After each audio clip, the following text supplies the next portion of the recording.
హరి ఓం. ఓం నమ శివాయ. శంకర, జటాధర, గంగాధర, అర్ధనారీశ్వర.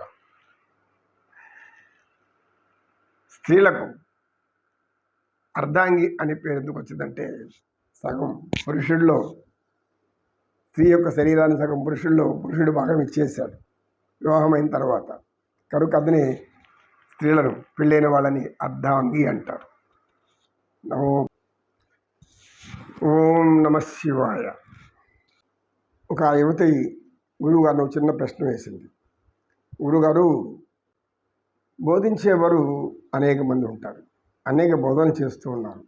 అనేక మంది సత్యాన్ని, ధర్మాన్ని, నీతిని, న్యాయాన్ని గురించి అన్ని యొక్క సర్వ సుగుణాల గురించి బోధిస్తున్నారు అని మీరు చెప్పారు. ఎవరి బోధనలు మనం గ్రహించాల్సి ఉంటుంది అంటే, బోధనలు అనేది దేనికి అని అడిగింది యువతి. తల్లి, నీవు ఏదో అడిగేశావు, కానీ దీనికి చెప్పుకోవాల్సి వస్తే ఇది సమాజము, సంఘము అనేక మంది అనేక విధాలుగా అనేక పద్ధతుల్లో జ్ఞానబోధ చేస్తుంటారు. కానీ అన్నిటినీ జ్ఞానమే అంటారు. జ్ఞానం అంటే ఏమి? ఎవరైతే ఏమి తెలియకుండా అజ్ఞాన స్థితిలో ఉంటారో, విషయ పరిజ్ఞానం లేనటువంటి వారు అంటే ఏమి? సత్యాన్వేషణలో లేనటువంటి వాళ్ళు, సత్యం తెలుసుకోలేకపోయేటటువంటి వాళ్ళు, అటువంటి వారి గురించి ఆలోచించి వారిని సన్మార్గంలో పెట్టడానికి ప్రయత్నించే వాళ్ళే జ్ఞానులు అంటారు. అంటే ఏమి? మనకు భగవంతుడు కానీ, భగవంతుడి యొక్క గుణగణాలు కానీ, భగవంతుడి యొక్క సేవ, పవిత్రత, ఈ విషయాలు అనేకం మనకు తెలియకుండా పోవచ్చు. దానికి అమితమైన పాండిత్యము, అమితమైనటువంటి జ్ఞానము, అమితమైనటువంటి జ్ఞాన సంపదను జీర్ణించుకొని నిక్షిప్తం చేసుకున్నటువంటి వాళ్ళు అనేక మంది ఉన్నారు. అనేక మంది బోధిస్తూనే ఉన్నారు. అందరూ బోధించేది మంచిదే బోధిస్తారు, తప్పకుండా బోధిస్తారు. అయితే ఇక్కడ నీకు ఒక్క విషయం చెప్పాలి తల్లి. ఏమంటే, సమాజంలో మంచి ఉంది, చెడు ఉంది, మనకందరికీ తెలుసు. మంచి చెడులు అనేది రెండు కూడా నాణ్యానికి రెండు వైపులు ఉన్నటువంటి ముఖాలు లాంటివి. నాణ్యానికి రెండు ముఖాలు ఉన్నటువంటిది, ఒకటి బొమ్మ, ఇంకొకటి బొరుసు అని చెప్పుకోవచ్చు. సత్యాన్ని సత్యంగా చెప్పగలిగేవాడే నిజమైన జ్ఞాని. అంటే ఎవరికో భయపడు, లేకపోతే ఎవరికోసరమో ఆందోళన చెంది, లేదా వేరే భేదాభిప్రాయం, పక్షపాతం, అది ఏ పక్షపాతం అన్నా కావచ్చు. పక్షపాతము అది ఉండాలి, కానీ పక్షవాతం కాకూడదు. అది ప్రమాదం. పక్షవాతం అయితే మళ్ళీ పడుకుంటా, మళ్ళీ పైకి కొడలేము. కనుక ఎవరు తమ జ్ఞానంలో తమ జ్ఞానాన్ని సంపూర్ణంగా మానవులకు మాత్రమే, సామాన్యులకు మాత్రమే అందాలి అంటే అర్థమేమి? అందరిలో భగవంతుడు ఉన్నాడు.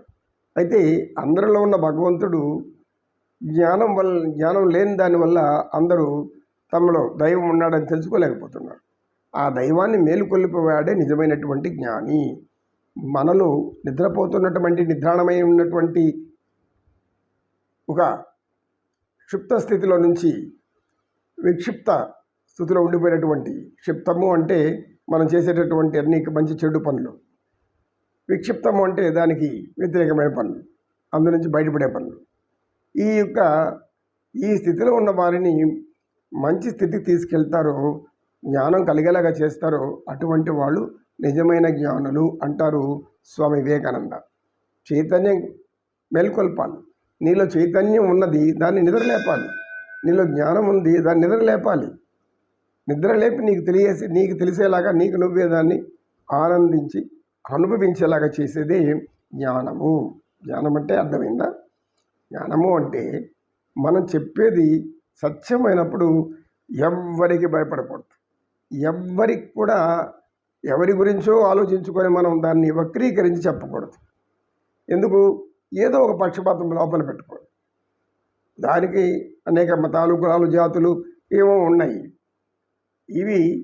ఇవి మనల్ని ఉద్ధరించేది ఏది అంటే జ్ఞానం. జ్ఞానం ఎలా ఉద్ధరిస్తుందంటే, అందరిలో నిద్రాణమై ఉన్నటువంటి మేల్కొల్పి నిద్రాణమై ఉన్నటువంటి చైతన్య జ్ఞానాన్ని పైకి మేల్కొల్పి, అరే నాయన నీలో దైవం ఉంది, ఆ దైవాన్ని తెలుసుకో, నీలో దయ్యం కూడా ఉంది, దాన్ని తరిమి కొట్టు. దయ్యం తరువు కొట్టినా ఉంటే దైవం నీకు కనబడుతుంది. నువ్వు దయ్యాన్ని ముందు పెట్టుకున్నంత వరకు దైవం నీకు కనబడదు. రాయిని మాత్రం కంటే దేవుడు కనరాడు, దేవుని మాత్రం కంటే దేహం కనరాదు. దేహాభిమానం ఉన్నంతకాలం నన్ను తెలుసుకోలేరు అని పరమాత్మ స్వయంగా చెప్తున్నాడు. ఎవరైతే సంపూర్ణ పరిపూర్ణ దేహాభిమానంతో ఉన్నారో వాళ్ళు నన్ను తెలుసుకునే అవకాశమే లేదు. ఎవరి మెప్పు కోసము, ఏ రాజుగారి భరణాల కోసము, రాజుగారి ఇచ్చే పదవుల కోసం ఆశపడే కొంతమంది శ్రీనాథుడు లాంటి కవులు ఆ రోజుల్లో ఏమో చెప్పారు, దాని ప్రతిఫలం కూడా శ్రీనాథుడు చివరి దశలో అనుభవించాడు చెప్తారు. పోతనే ఏమన్నారు, నాకు రాజు సన్నిధి వద్దు, రాజ ఆభరణాలు వద్దు, నాకు ఎటువంటి సంపద వద్దు, నా సంపద అంతా రాముడే. రాముని సేవ కన్నా, నిధి కన్నా రాముని సన్నిధి మిన్న, నిధి కన్నా రాముని సన్నిధి మిన్న. నేను అటువంటి వాసికి ఆశపడను, నాకు అవి వద్దును, ఉచితంగా ఇచ్చేది నాకేమీ వద్దు. ఒక వ్యవస్థకు మన జ్ఞానం పరిమితం చేయకూడదు. జ్ఞానం సర్వజననీయం, సర్వమానవులకు అవసరం.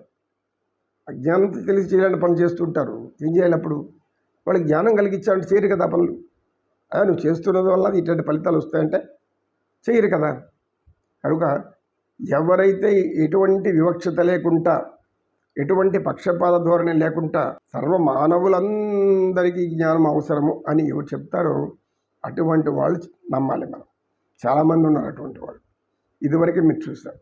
అంటే వాళ్ళకి ధనం మీద ఆశ లేదు, పదవుల మీద ఆశ లేదు, ఏమీ లేదు.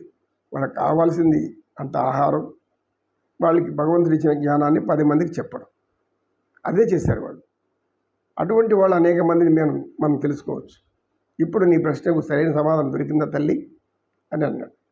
అడిగి సత్యనిష్ఠుడు చెప్తే, గురువుగారు ఏదో కొంచెం అర్థమైంది, మళ్ళీ మీరు ఇంకా చెప్తేనే కానీ మాకు అర్థం కాదు, బాగా అలసిపోయాను, కాసంత విశ్రాంతి కూడా అవసరం, కనుక కాసంత విశ్రాంతి తీసుకొని తర్వాత చెప్పాను. నమో కృష్ణ, నమో కృష్ణ. కృష్ణం వందే జగద్గురుం.